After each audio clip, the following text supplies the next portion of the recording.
Yeah. So I wanted to open up by first of all just saying thank you for being the first guest on the show. I know that obviously some people, if they get asked, "Oh, do you want to do episode 1?" It's not always I don't know if it's gonna whatever. But so yeah, man. First of all, thank you for coming down. Yeah, I'm humble. I'm not big-headed like that in it. So obviously, yeah, like I said before, like to you, anyone that's trying to make an idea become a reality, I'm all for it in it. So I'm gonna help support and whatever. And I like your idea in it. So yeah, man. No, I see that a lot. I see, and I have seen over the years that you've always been one of the people that's giving other people an opportunity to come through and do their thing, which obviously, I massively appreciate that. I know that obviously we was chatting at Mode the other day, actually, about how when you first started Beat Boss, and obviously it wasn't I'm going to build something so I can have this sick name for myself. It was I'm going to build something so that everyone else in the scene can potentially eat off of it and come through, and we can bring new names in. Yeah. What first gave you the idea of Beat Boss, and when was it? So when I went to, this must have been 2000 and maybe 14. Yeah, it must have been 2014. Jammers Lord of the Beats. I went there. It was in Vauxhall, and the vibe off of that was so sick. And it was like, I was waiting for the next one. I was a fan of Lord of the Mics, and obviously the next one came, or you knew when it was gonna like eventually come around, or it was in the works or whatever through Jammers Twitter or whatever. But the second one never came along in it. And then these times I've got back into, because I took a long break from DJing grime in particular. I started doing weddings and doing all sorts. And when I came back and I saw that, and then I got to a point, even when I was big up the guys that I'm in radio in Watford, because they allowed me on the station, let me do my thing and whatnot. And I got to meet people like Rowdy and Jams, Papers, Mike Ty. And it got to a point where I was like, you know what? I'd bought up like all the Spyros and Spooky and Rude Kid and Teddy, all the new guys that were around 2000. Obviously, it was probably there around for a time before, but I weren't really paying attention. But in 2012-13, I was buying up all their stuff. And it got to a point where I was getting a bit bored because I weren't really getting new tunes and whatnot. And then I remember Spooky sent me a super pack, and I was gassed, bro. Like, there was around 50 tracks. And that kept me going on radio for a good 3-4 months after that. And then I went Mode. Rowdy brought me Mode, and the rest is history in terms of that. But so going back to the thing with that is like, because I was getting sent all these, after Spooky sent me that pack, I was getting tunes. Then I was going away. As soon as I moved to Mode, to be honest, when I moved to Mode, that's when people started sending me tracks, and I was like, right, man, I used to pay for all this on vinyl, and they're just sending it to me out of love and whatnot. And that's when I thought, you know what, there's so many producers sending me tunes now. And I'd seen that, big up Logan Sama, he done a thing on Kiss 100 where he done, I think Flavor D and Teddy and JME and whatnot. So I just thought, like, there's a kind of a gap here where that's the next entertainment thing. And it's not just that we can bring producers to the forefront. And you see, as a MC or as a DJ, you can perform, and when you perform, and even that you're playing other people's tunes, but when you drop a tune or you give an MC a through ball, you know that feeling, when they turn around on stage, you're like, yo, Citrus or Tiatsim, blah blah blah, whatnot. I thought, how are we gonna get, like, the producers need to feel this thing, and that's why it's like I want the producers up front stage there to see what, and that's basically what Beat Boss was. And big up Mode FM, because it gave me the freedom to do what I wanted to do, and we did it at Mode for the first few occasions, and it was only going to be a once over. It was just literally going to be, all right, let's do this thing and see what happens. And it's interesting what you said actually about especially the whole throughball thing, because I mean you hear it all the time as a DJ where you drop a certain tune and the MC just hits it perfectly, but you never, like, it should be if I've dropped a Filthy Gears tune, it should be big up Filthy for that. He earned that reload more than me. As DJs, we take when in football a guy does a mad assist, and then the guy who scored runs that way, but the guy who assisted it went that way. And that's kind of what DJs do. We kind of take a bit of the shine for what they've done. But obviously we are playing their tunes, and we, you know, as a DJ, there's a certain time to drop a tune in, and so the energies come together, and when that happens, it's amazing. So big up the producer, obviously, because you've sent us the tune and given us a opportunity to be able to create that moment, if you know what I'm saying. Yeah, definitely. But that was, for me, with Beat Boss, it was like we need to shine the light on these producers a bit more, because not just that, when I was buying vinyls, it was Wiley, you know, Johnny Cash, all these guys that sometimes you wouldn't even know what they look like or whatnot, but you'd always thought, right, they're from East and this, and then all of a sudden, 2013, 14, I'm getting sent like tunes from youths in the country, you know, from outside, so it was mad. And it was just about shining a light on these guys, and you know, it's an event that is gassed. Like, I love the event, and I just want to get to a point where I can let someone else stand there and do the wheel ups and whatnot, because I want to be in the crowd and really enjoy it. Yeah. No, I must admit, it's something that translates really well from radio, where it first started, to a live setting, because obviously I think there's certain sets that I've done on radio that I've been really happy with, but sometimes I think back after and I think, I wonder if I would have played them exact same tunes but on a stage in front of however many people, I wonder if it would have, it probably wouldn't, because it's a different dynamic. But I think, as you said, obviously where Beat Boss, it started on Mode, and then how many did you do at Mode before you took it to a venue? It was 3. Yeah, I was going to say, I thought, 3, and then 4 was, I think 4 or 5 was at in Latimer Road. I forget the name of the studio. And then we done Relentless, and then we started doing 5 Miles. So yeah, like you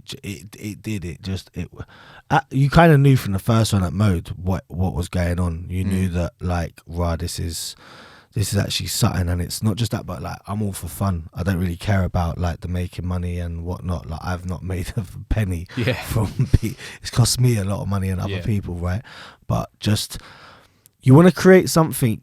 I feel you want to create something that in 10, 15, 20 years from now, you can look back and be like, that was something. And I feel like we've done that with Beat Boss, like between me, Tigger, Capo Lee, everyone else, you know, obviously all the producers, but the people in the backgrounds as well that have helped with like the camera work, or Scope, J Beats, people like that. Like, everyone's had their, you know, sprinkled their little bit to try and help make this. Jams as well, Louis, all these guys I've spoke to behind the scenes, like, well, you know, like, shout, how can we make it better, or this, and then, you know, went from 5 judges down to 3, and that helps it move a lot quicker, so we can keep the audience a bit more engaged, and whatnot. So you have to start thinking about it, but it goes to points where you do have to start thinking about how do we get more engagement, or on social media or not. But I don't really want to go down them lines. I like the organic feel. We're not trying to bread it and be like, yo, give us money, sponsorship deals, this and other. Maybe we should, like, don't get me wrong, maybe we should, and it's something in the future we might look at. But right now, just enjoying like the fact that it's organic, and you get me. Yeah, definitely. I think that is one thing that you can always, I mean, I feel like if you knew nothing about grime, nothing about the culture or whatever, if Beat Boss was your introduction to grime, it would be a thing where you could just observe it, and you could look, because every single person who's there, they're not just, I'm in the area so I'll see what's going on, or my mate tagged me along. Everyone that's there is really involved. You don't get anyone hanging around at the bar or sat out in the smokers while the event's on. It's everyone is there because they want to be there, because and I must admit, it's, as I said, going back to the thing that it come from radio, I think it's really interesting how even to get that level of engagement is sick, because I mean, the thing is, obviously there's some other sort of when I say, that's the thing, I wouldn't even consider it a smaller event anymore because of the love and the attention that it gets. But I mean, sometimes if you're at a smaller grime gig, that I've noticed, it is, but then it's almost like you've always got the few people who are there because they're really for it, and then you've always got the crowd who you can tell are just sort of floating about. But it's I think it's sick that Beat Boss, it has got this following, and this, do you know what I mean? I travelled halfway across the country just to play my tunes. More, do you know what I mean? From Japan, Canada, You know, we've had people Yeah, from I forgot. Europe, like from Yeah. Barcelona, that have come over. And that's the thing, is like, big up like Manga, Jams, people like that, you know, that they've got their and they'll talk about their core following. Yeah, and sometimes that's all you need, you know, is your core following. Yeah. And it's not like you've sold out or breaded or this and other. You've built up a core following, and if you look after them people, you'll be all right. You'll be all right, you know. Yeah, you know, definitely. you might not make, you're not going to get rich and that. No. But like, it's good. And I talk a lot about legacy, yeah. And again, it's like going back to like in 15, 20 years from now, look back and see what you've done. Don't just go to sets or go studio and have a laugh and drink and smoke and you had a great experience.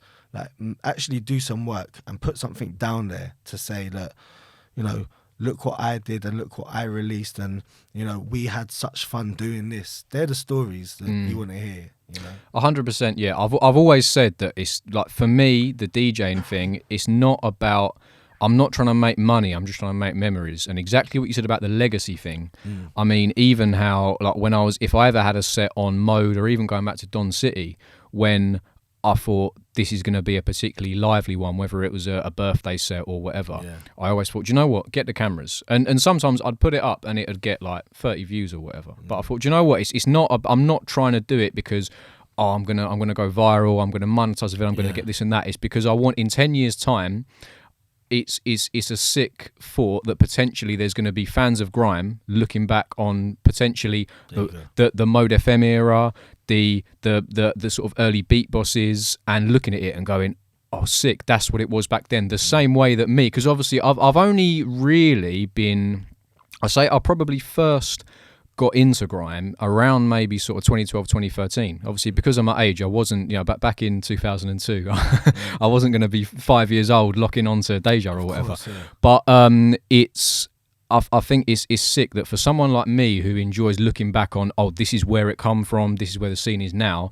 it is sick to think that potentially by being a part of something like Beat Boss, that this could be the sort of, and I really believe it will be the sort of thing where in 10, 15 years time, like you said, the legacy thing, people are going to look back and they're going to go, that was as a sick point in grime, you know? It's cool. And either they were there, and this is what I'll say to anyone who ain't been to a Beat Boss, is get down to one, especially the next one, the Champions League one, because the vibe's mad and you remember it, and that's what it is. So it's I don't know. I think that the way that they stick in your head, I think, is crazy. That, I mean, you can chat to. I'll often have say, for example, RYZ. Right, that's a great example. Yeah, you can chat to RYZ and you can say, oh, what was your favourite dub from Beat Boss 3? And he'll go, oh, easy. It was so and so in this round. This producer. He used this sample, and you think you heard that dub maybe like 2 or 3 times. Yeah, that's like Spooky, yeah. Spooky will play a tune and know what label it came out on, the name, who produced it, what year it came out. Yeah. Fuck me, he'll probably know what time man went out for a zoot break, and you know what I'm saying? Like, certain people have this amazing memory of stuff, and yeah, do you know, like, I'm not great at stuff like that, and it's great to have people like, to be honest, someone like J Beats is my go-to guy for that. If I forget something from Beat Boss, I'll ring out JJ. What happened there? Do you know what I'm saying? No, it's an interesting one, but I mean, like you said, it is a thing of like, if you're there, if you were there when it happened, you're gonna remember it. Because I must admit, I'm trying to think I think the first one that I actually went to, as in that was live, was the one at the Relentless studio. And then I remember the one after that, I couldn't be there live, but I was watching the live stream. Yeah. And I remember just thinking, like, it's still sick, but it was really like, it's a different experience. And I think there are a lot of people where they think, oh, well, I can enjoy it in the comfort of my own home, and do you know what I mean? I haven't got to travel, I haven't got to worry about getting back or whatever. But Beat Boss, it is honestly like, to anyone who is watching this, if you haven't been to a Beat Boss, the next available opportunity that you get to go down, then do not. Don't slack. Make sure you do, because you WhatsApp the pay-per-view on the YouTube thing, because that's what it is as well.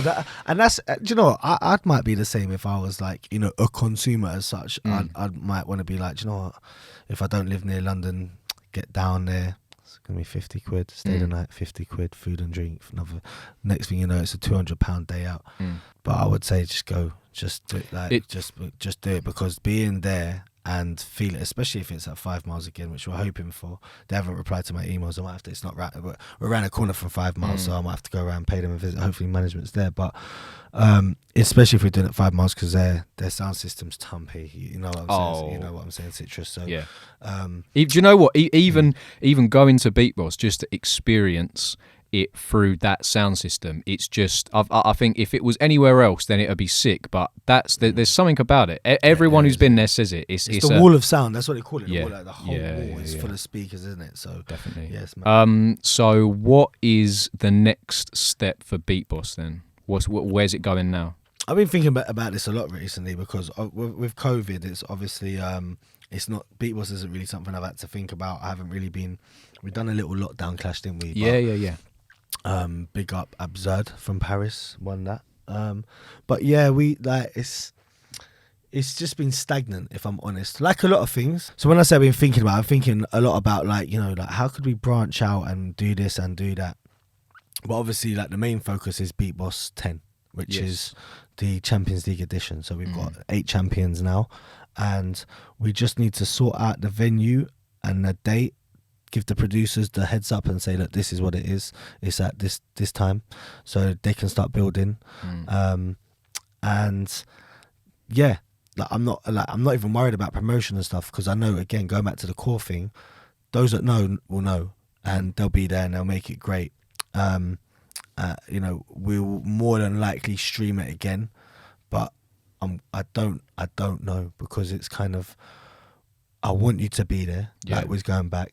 But also, we could then film it and bring it out on not a DVD, but digitally release it afterwards. Maybe for a small fee of like a $5. Yeah. We're not gonna do distortion and try £25-30 and all of that. You know what I'm saying? So it might be something like that. But I don't, like, again, we don't know, because again, it's. I think now that everything's opening up, and some of the quotes I've had from venues, it's. Like it's too expensive. It's too expensive, and you get me. It's too expensive. I've got to pay a mortgage and that, so I haven't really. Yeah, of course. But then there's you could even do a GoFundMe and something, because I know I could run a GoFundMe and Beat Boss and whatever, and be like, right, everyone who puts a tenner towards us being able to secure a venue, because it's going to cost like £8 or something stupid like that, then you've got a free entrance, and then we'll sell tickets afterwards and hopefully make up the rest of whatnot. But who knows? Like that's something we've got to think about. No, definitely. I think it's as I've said, it's something that the scene loves. So I can't imagine that people wouldn't get behind it if it was at a point where it was the only way it's going to happen is if people help out. Then do you know what I mean? But we'll see with venues. We've got some other options, and that's why there's no announcement pending anytime soon, because literally I'm making phone calls and just trying to like speak to venues and whatnot. I've been to 2 to have a look. Other than 5 miles, didn't like it. Run a tune on the sound system, didn't like it. One of them was in Shoreditch, is dead. But yeah, it's just trying to find somewhere. And this is the thing, is the hot date at the moment is June 21st. Yeah, everything's meant to open back up again. I ain't really trying to spend extortionate amounts of money and pay venues silly money, right? Because they're in trouble financially and they need to recuperate a lot of money. I hear that. But at the same time, it's like, I feel like somewhere like 5 miles, you've been there, you've done it, and they're not really willing to budge on anything. You try and negotiate and say, look, we've come and rammed out your venue. This much has been spent. And they want you to hit stupid bar spends. I think 5 miles, for us to get our deposit back, we needed to spend 2 bags on drink. Right, so I'm thinking, I know what my core fan base is like. The Beat Boss core fan base. I know what they're like. There's a few drinkers, but there's not really. When it comes to the halftime break, we know what we know what's happening. So I hitting 2 bags and whatnot. So when they're talking about putting the price up almost double what they were asking for a deposit before, and I'm going to lose that deposit on the fact that we ain't drinking like that, that it's mad. So that's why I've looked elsewhere and whatnot. But like I said, I'm waiting for 5 miles to get back to me to try and negotiate this thing. And if I want to do it there, but that's what I'm saying, is like, you should be able to, in this day and age, it's like loyalty and rapport don't count for nothing anymore. So it's like, yo, I've done 3 events here and you've made this much, I know you have, and whatnot, blah blah blah. you know, we've lost money. Why can't you just give us the same price, or even less for that matter? Like, it shouldn't even be the same every time. It should be like, do you know what? You do bring a lot to us. People do buy drinks, they do, and it's more than what we'd get for having a clicky house, Shoreditchy type like drug fest. You know what I'm saying? Where people are just like, can I have a water, please? You know, where people are buying drinks at people. So I know they're making a bit of money, just not hitting those 2 bags bar spend. So they just need to budge, and you know what I'm saying? Yeah, because something that I've sort of thought about recently is obviously now I mean, to be fair, it's not a recent thing for you at all, but your production game getting sick. Like, Thank I mean, you, man. how long have you actually been producing for now? Do you know, I started on I can't even start. I had Fruity Loops when I was like, I don't know, 22, 23 or something, like when it was just the demo. I fucked around on that and whatnot, and then obviously moved over. I got Ableton in like 2014. I made a couple of tunes on that just to find out how it works and whatnot, but Ableton confused me. So then moved on to Logic, and I'd say probably since Croatia, I was at 2019, come back from Croatia, from Outlook, and I was just like, oh man, I need to start producing, like, just to feel the buzz that these guys, I'm watching Scope, Treble, Jay, you know, all these guys, I'm watching them play their own rhythms and wheeling it, and, you know, get me, it's like, that must be, I was thinking that must be a mad buzz, like, so I wanted to feel that. So that was just the driving force, just to try and start making a lot of beats and big up Louis, because I've been at Louis a lot, learning from him and picked up a lot of stuff. So yeah, just it's more like getting a time, Citrus, bro. Like, it's just time at the moment is hard. Hear that. And then even motivation, like last couple of days this week, I know what, Wednesday, Thursday night, Mrs. was away with the kids. I've got the place to myself. I can go in the basement, ram it up high. But bruv, I'm so tired from work because it was hot. Them days this week were hot. So it's just getting the time and motivating myself to do it, type thing. You know what I'm saying? And like yourself, you've probably said like, oh, I'm gonna do production and I'm gonna work more on my D, and then you've got this idea for doing this, and then things have to, and that, like, that's another bit of advice, is always go with where the energy's taking you. The energy's obviously taking you to say, I want to start this podcast, I want to do this series on YouTube, and you have to go with that. But obviously sometimes you feel like the other stuff is kind of, you're gonna have to catch up on it at a later date. Definitely. I think that's something that I've always found, is that I'll sort of over invest. That's it. So I'm the same. In the sense that I'll have this idea, this idea, and then I'll think, oh, like there's got to be a way I can make it all work. Yeah, no, there's not. And you'll kill yourself. Yeah, you'll actually kill yourself. You'll kill yourself trying to, like, physically and mentally, you will kill yourself trying to make all these ideas work. And I'm like that. I'm an ideas man, and it's like, right, okay, I could go with this, and that would be sick because that these people will like it, and it'll be fun. But it's like you have to pick one or two things and whatnot, because then even if you start to feel like, with me, like with other things, like even with DJing, which is the primary thing that got me into music and whatnot, sometimes I'm starting to think, oh, I could leave that on the back burner, you know. I could like allow doing my radio show and put the time into beat boss or into production and whatnot, but I can't. But at the same time, you can't force yourself to do them things, because if you force yourself, you'll start losing that passion a little bit. And losing the passion ain't the thing, because I've been there, and it's not nice.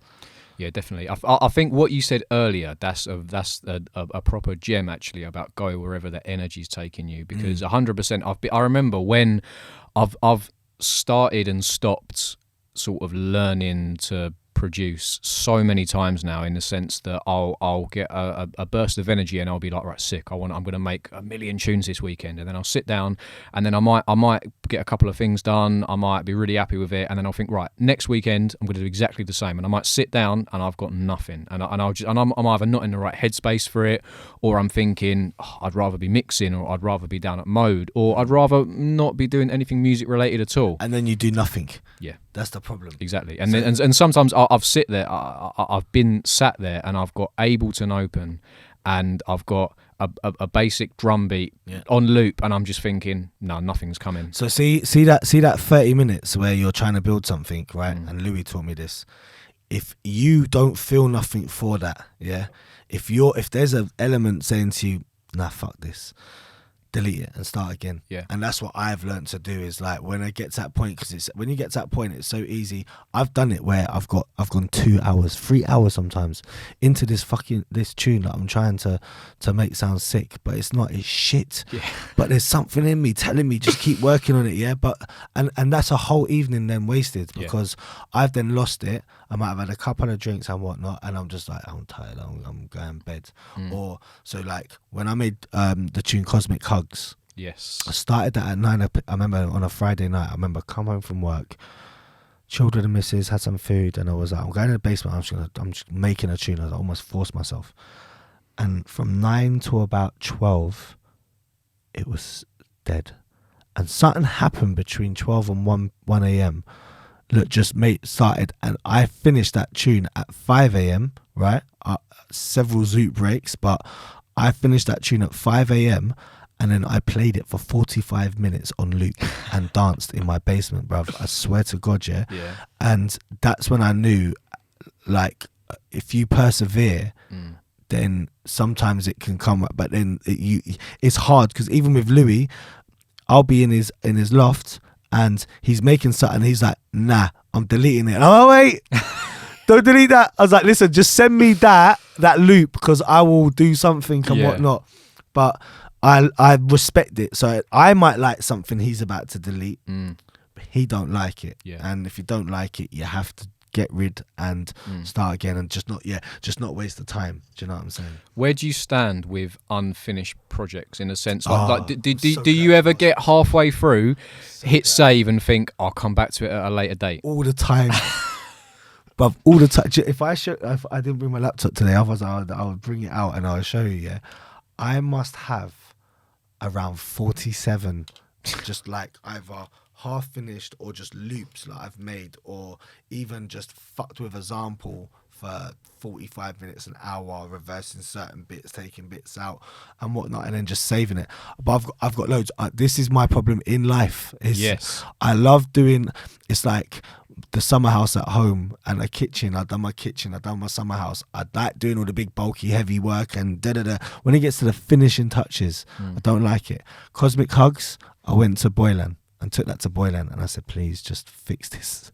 It's like I felt like I'd mixed it down all right, but when you listen to my mix down and his mix down, it's completely different. And that's another thing that I think some people need to do. Artists, get your tunes to proper engineers and make sure that they sound correct for all types of speakers. Do you know what I'm saying? Because man, I'm the same with you, in a sense that I've got a lot of projects where I'm halfway and I've got some that I'd say are very nearly finished, but I think it's missing something. I don't know what. I'm not just gonna say don't be too much of a perfectionist, bruv. This is the thing that you see that tune that I played today when we done the thing earlier on. That's not even that's just something that I've done in about half an hour, 45 minutes, and it needs finishing touches. But now that I've played it a few times, I'm thinking, do you know what? It's done. Yeah. And that's the mindset. Is sometimes you need to just whack some of them tunes that you've made onto mix them so it sounds all right. Take them to Mode or wherever and test them out. Yeah. You know, this whole like I listened to DOK on my way up to Mode last night. About 9, it must have been about 80-90% of that 2-hour set he done was all of his own tunes, shit I ain't heard.